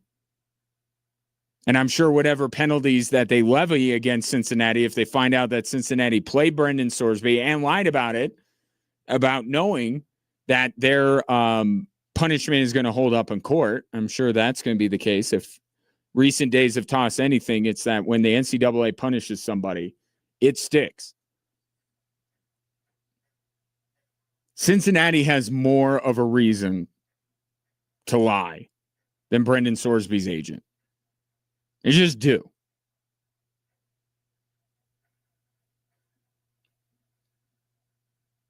But we have a he said, they said. We don't know.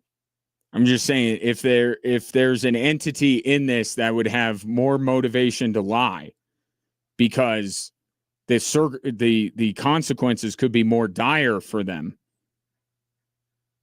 Like, what's going to happen to the agent if it's proven that he lied?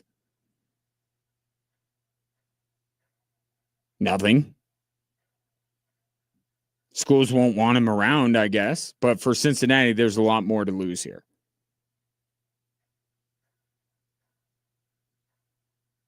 And we'll see how that all turns out. Like, this is the best time because we got nothing but time. NBA finals are over. We don't even care about the Knicks anymore. The Carolina Hurricanes have won their Stanley Cup. That's great. We're already past that. We're not quite to football season. We got nothing better to do. We got the World Cup, and not everybody is on board with the World Cup. They should be, but not everybody is. So we got all the time in the world here to figure out who's lying in all of this. So that will continue to be a story. But there are no, like, I'm seeing some of this stuff on social media. There are no heroes in this. Brendan Sorsby's agent is not a hero. Brendan Sorsby's not a hero. Cincinnati's not a hero. Texas Tech's not a hero. The NCAA is not a hero. There are no heroes in this story. And that's the point. That's what shows how broken everything is that there aren't anybody, there's nobody at the forefront anyway of any of what's going on that you're like, that's a good dude. He's a good person. They're looking out for what's best. Everybody's looking out for their own. Everybody's looking out for what benefits them. Why is the SEC and Big Ten not want to show their support to Ted Cruz's bill? Because it's not in their best interest. It benefits them more to have the flexibility to say, yeah, we'll join up and we'll conform to what you're doing if we want to. If we don't want to, we want the option to be able to break away and they be free and clear. This legislation would bind them. So they're looking out for the best interests. The players are looking out for their best interests. Brendan Sorsby tried to play when he clearly shouldn't. In an ideal world, you would say a guy like that should realize the error of his ways and say, I don't deserve to play football. Maybe that's too high of a standard to hold to anyone to. But Brendan Sorsby wanted to play because he wanted to make more money and wanted to have a better shot at the NFL. Texas Tech wanted him to play so they could win football games. They weren't in the business of rehabilitating him as a person. That's nonsense. I wish it were true, but it's not.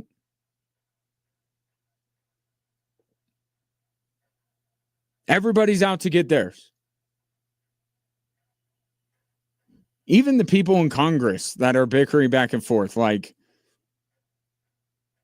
Cruz has got his own agenda, and the people that support the bill have their own agenda, and the people who don't support the bill have their own agenda. Tommy Tuberville has his own because he wants to be the guy that has saved college sports. Like everybody, somebody's got to find the person and point them out to me who is looking out for the best interest.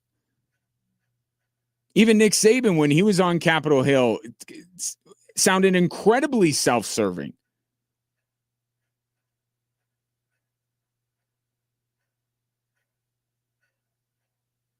But this is why somebody needs to be in charge. Doesn't mean that person, I mean, we see the commissioners, Adam Silver, Roger Goodell, like they're far from perfect, and they certainly open themselves up to a ton of criticism. They don't make every right step, but at least their job description is looking out for the best interests of the league. It may not be like they're looking out for money. That's usually the answer. You and I may not have money at the top of our list, but that's their job to look out for. Nobody's looking out for what's best. I don't believe a word any of these people say. That doesn't mean that there can't be a resolution to where we start to move the pendulum back the other direction. But right now, I just hear a bunch of people that they're serving their own self-interest. I mean, even Cody Campbell, right? And I likened him to, the movie where the hero joins up with a villain because there's a bigger villain out there. Like Cody Campbell was that villain. He's still the villain. He's still, exploiting what is going on in college athletics to benefit his school. He's unleveling the playing field, but at the same time, he's trying to fight for something bigger. He's still a villain in this. Still looking out for his own self-interest. If you really wanted to help college athletics, Cody Campbell, you would give some of your money to Texas Tech. You give some of your money to Colorado. You give some of your money to Utah. Level the playing field, why don't you? And I understand. I'm holding if I'm Cody Campbell's position, I'm going to make sure if I have the means to make sure Texas Tech wins. If I'm Brendan Sorsby, I don't think I'm saying, you know what, I messed up. I'm not going to play anymore. When people are giving me an opportunity, I can't say that I would do anything different than Brendan Sorsby did. Still be wrong, right? He shouldn't play football anymore, but can't say that I'd be a bigger person in his shoes. So I guess I can understand the thought process from all these people. I just don't want any of them to represent themselves as I'm saving college sports. I'm looking out for everybody, because none of these people are. They're all looking out for primarily their own self-interest. So Cincinnati says they did not know that Brendan Sorsby had placed all the bets that he did. Sorsby's agent says they did. And away we go. 719-247-1313 back after this.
Let me turn this down a little bit. Congratulations to Chris, who picked up the latest 4-pack of tickets to see Tim McGraw, Chris Jansen, and Elite Team Bull Riding at Falcon Stadium this Saturday. PBR Space Cowboys is what they're calling it.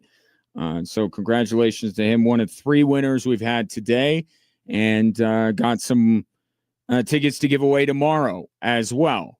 And probably Friday, but, want to leave you enough time to make your plans. I keep thinking today is Thursday. Am I the only one? Maybe it's because I would really like the U.S. men's national team to play. Again, I keep looking forward to Friday. Or maybe I just look forward to Friday like we all look forward to Friday. But, more chances for you to win tomorrow for sure. So stay listening for that. What else is on the docket here? Sean Payton canceled the rest of mandatory minicamp. So that's a wrap. It's not uncommon, right? You put in a couple good days of work and you're like, no, we're good. It's June. We got time. So it could very well be that. But part of me goes, you excuse Jonathan Cooper, not that, hold everybody the same, but it's just like, is now the right time to be on the field and all that? If they put in good work and you're satisfied with it, with what's going on with Jonathan Cooper, like maybe it's just better, like let's end this and then we don't have to, Sean Payton even made a joke today about glad they got a swing pass from Bo Nix to RJ Harvey for the B-roll to kind of roll it so they wouldn't have to ask more questions about Bo Nix. It was probably just Sean Payton being satisfied with the work that they did. I'm sure that's what it is, but I guess the added benefit is, everyone can go their separate ways, and this, Jonathan Cooper, I don't want to call it a thing because that makes it, I'm not trying to minimize it at all, but just the Jonathan Cooper situation, the incident, the 2 arrests, all this stuff, maybe let everybody go and worry about their own lives and see if there's a solution or I think he was supposed to go. He was in court today, supposed to, I think, have a trial in July, I believe. So just an added benefit. We also don't have to deal with the era of what's going on with Jonathan Cooper. And look, you want to support your teammate, you want to support your player if you're Sean Payton, your player if you're George Payton or Greg Penner. But this whole situation, forget for a moment whether everything he's accused of is true. Just the fact that he put himself in this situation. I mean, think about how it impacts in a team sport. And if you're not a sports fan, you don't quite understand it. You do, obviously. It has a ripple effect. It affects everybody because everybody has to answer for it. While Jonathan Cooper is away from the team, he doesn't have to answer. He has to answer for it in a more serious way, but he doesn't have to answer media questions. It's his teammates. It's Sean Payton. And that's part of the equation here. And when the Broncos ultimately decide what they're going to do with him, the distraction he has brought in, I guess better June than September, but still. But I keep going back to an organization that has, held themselves in high regard because of they haven't had situations like this. They've done right by their players. They've done right by their coach, their general manager. They're doing a lot right now and trying to build themselves up as a model franchise in the National Football League, much as they were when Pat Bowlen owned the team.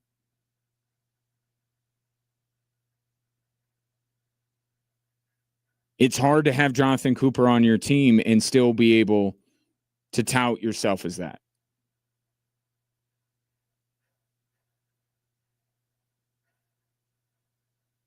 And the new wrinkle in this that came down today or last night, I should say, is that the charge of criminal mischief against his now ex-girlfriend, it was dropped.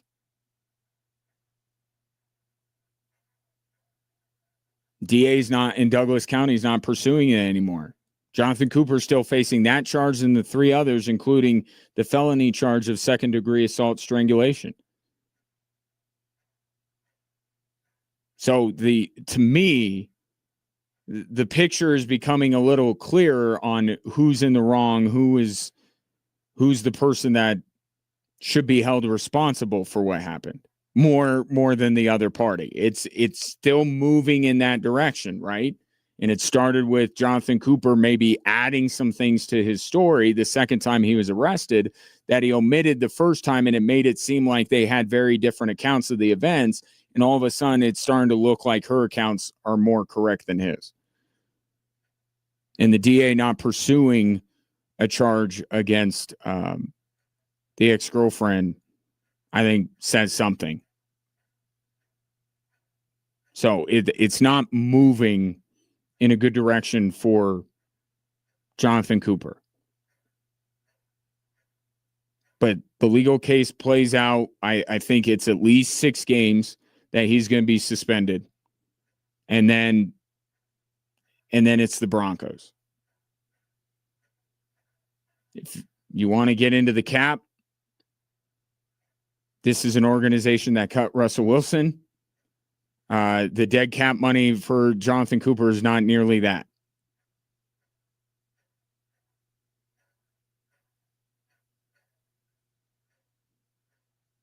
Between Brendan Sorsby and Jonathan Cooper, like, we get into this too often, don't we, in the sports world, that it becomes like Law and Order.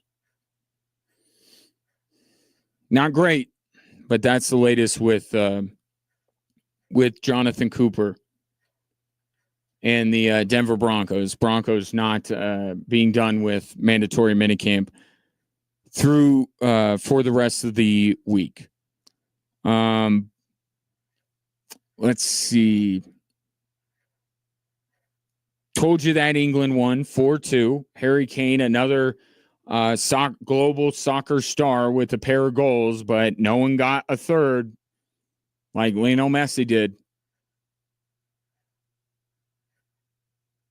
He's the GOAT. And I thought Thierry Henry put it perfectly as far as Cristiano Ronaldo today. So Kane scores 2, Mbappe scores 2, Haaland scores 2, Messi gets 3. Ronaldo doesn't even have a shot in Portugal's tie today against the Democratic Republic of the Congo. And Thierry Henry put it perfectly on Fox. The team needs to score. You don't need to. And I'm paraphrasing, but it looks to be, and there have been many teams that have run into this over the year. The Broncos were an example of this, right? We had this kind of conversation the year they won the Super Bowl. Right? What do they owe Peyton Manning? Do they owe him the ability to come back and quarterback the team? Or have they found someone better in Brock Osweiler? Now, we know the way that story turned out, and I think it was for the best that Peyton Manning was a part of the Denver Broncos, even if he wasn't what he used to be. But it's the discussion of what do you owe somebody that for a long period of time you've owed everything to. Right? Cristiano Ronaldo, the success that Portugal has had when he's been on the club or been with the national team. Like, he's their biggest star, all that kind of stuff. They owe a ton to him. Do they owe this? So I guess they don't owe him everything. They owe him a lot. Is this part of it? To play him over somebody that might help you more than he can at 41 years old.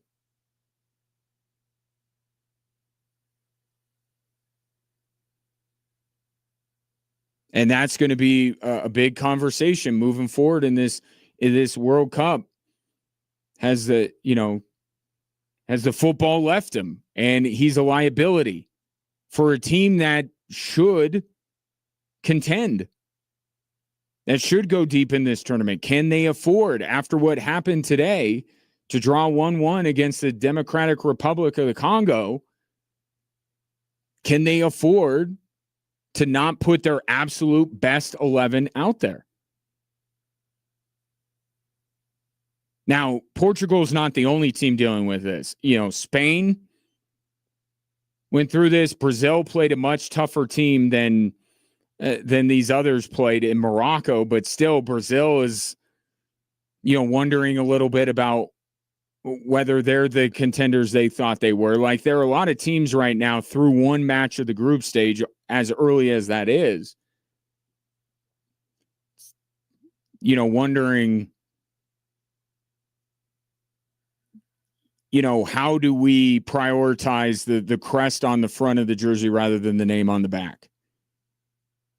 And what do we owe these legends that may be on our team? Ronaldo has done a ton for Portugal.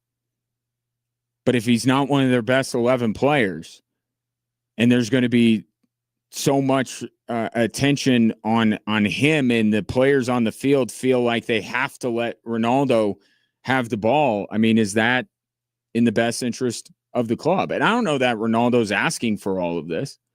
I think a lot of this is just naturally what happens when you have a legend. Guys defer to him. But do you as a coach, Roberto Martinez, take away that dynamic, take away the choice? He's not out there. Go make the right play. But it is part of this. Like, we're not even done with the first set of group stage games. There are overreactions. This could be an overreaction. What happened with Spain and this new superstar goalkeeper for Cape Verde, like, this could all be overreaction. Spain might be fine. They might go on and win the tournament anyway. But that's what it is. As you go into the second match of the group stage, it's like, how real was that first result? We're asking it in a more positive way with the U.S. because we would love to see more of what we saw against Paraguay.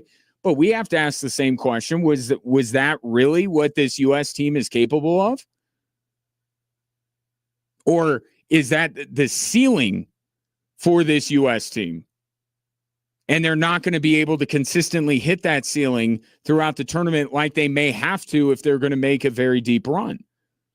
So everybody through one group stage match is asking, is this real?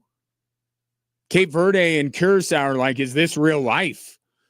They're loving it. They don't care what happens after this.